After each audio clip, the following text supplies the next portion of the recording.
কি রে দুষ্টু, পড়ার বইয়ের আড়ালে কি গল্পের বই চলছে? মা তোকে নিচ থেকে অনেকক্ষণ ধরে ডাকছে, প্রসাদটা খেয়ে আসা যায় না? এই তো জ্যামিতি করছি, মাকে বলো আমি আসছি। ও আচ্ছা শোন, তুই যখন এসেই গেছিস তখন লক্ষ্মী ছেলের মতো প্রসাদের বাটিটা কি নিয়ে আসা যায় না? আমার খুব খিদে পেয়েছে। বাহ, পড়াশোনা করবি তুই আর আমি হবো তোর প্রসাদ বই আনা ঠাকুর। আচ্ছা দাঁড়া, নিয়ে আসছি। আর শোন, মা বললো সামনের সপ্তাহে তো পূজা, এবার তোর কি কি লাগবে সেই ফর্দটা করে রাখিস। সত্যি? বাবা কি শাড়ির কেনার জন্য পারমিশন দিয়েছে?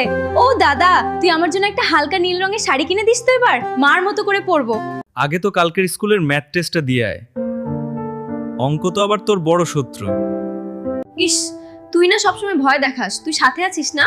ওই যে A2 টা B2 এর সূত্রগুলো দিয়ে অঙ্ক দিলেই আমি সব গুলিয়ে ফেলি, একটু দেখিয়ে দে না দাদা। আচ্ছা ঠিক আছে, আয় আগে ঠাকুরের বাতাসা আর ফলটা খেয়ে নে, তারপর আমি অঙ্কগুলো ধরিয়ে দিচ্ছি। চল দাদা, ঠাকুরের প্রসাদটা আগে খেয়ে আসি, তারপরে না হয় অঙ্ক করব। কিন্তু শর্ত একটাই, পুজোর কদিন কিন্তু তোকে সকালের অঞ্জলির জন্য জলদি উঠতে হবে। আগের বছরের মতো বেলা 12টা পর্যন্ত ঘুমালে চলবে না বোন। ডিল। এবার আমি ঠিক ভোরে উঠবো আর তোর সাথে গিয়ে ফুল তুলে আনবো। তুই শুধু অঙ্কটা একটু সহজ করে বুঝিয়ে দে দাদা। আচ্ছা বস, ডায়েরিটা খোল। মনে রাখবি A2 B2 সেই দেন, এটা কোনো কঠিন ব্যাপার না, জাস্ট একবার মাথায় সেট করলেই কেল্লাফতে। তুই পাশে থাকলে আমি সব পারি দাদা।